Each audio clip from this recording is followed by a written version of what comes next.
বলার চেষ্টা করি, তোমরা আমার পাশে থেকো অথবা না থেকো, আমি করবই। এবং এটা মজার বিষয় কি জানো? একটা সময় মনে হয় তো ভিউ পাইতেই হবে, একটা সময় মনে হয় তো টাকা কামাইতেই হবে, অনেক কিছু করতে হবে। বাট এখন কি মনে হয় জানো?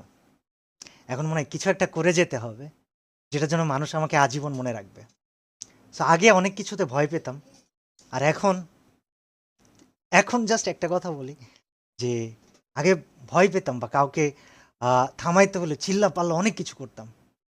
এখন সবচেয়ে ধীর স্থিরভাবে, সবচেয়ে নরম কণ্ঠে, সবচাইতে ইফেক্টিভ কাজগুলা করে দেখাইতে চাই।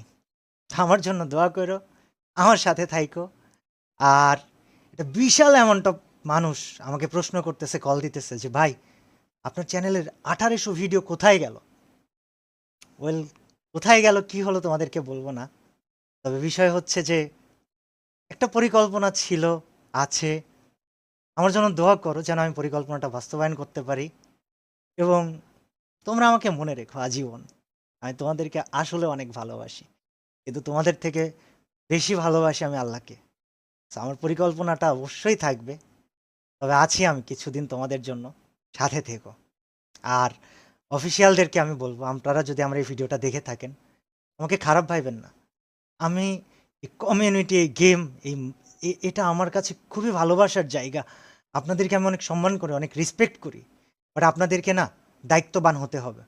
অর্গানাইজার্স, আপনাদেরকে দায়িত্ববান হতে হবে। স্পোর্টস প্লেয়ার, তোমাদেরকেও দায়িত্ববান হতে হবে। এবং আমি নেতা হতে আসিনি, কিন্তু আমি সবাইকে সাথে নিয়ে কিছু পরিবর্তন করে যাব ইনশাআল্লাহ। আমাকে অনেক অনেক জায়গা থেকে, আমি ফ্রি ফায়ার ক্রিয়েটর বলে অনেক সময় অনেক কথা বলা হয়েছে যে কি করতেছেন আপনি, হ্যান ত্যান ৭-১৭।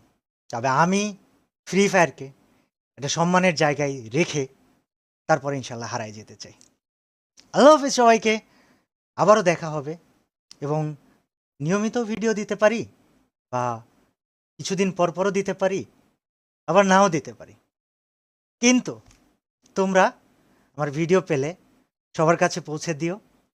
যে কয়দিন আছি কিছু একটা চেঞ্জ করেই যাই, চলো। আল্লাহ হাফেজ সবাইকে। দোয়া করো আমার জন্য। Bye bye. আর আমি তোমাদের সবাইকে আসলে অনেক ভালোবাসি।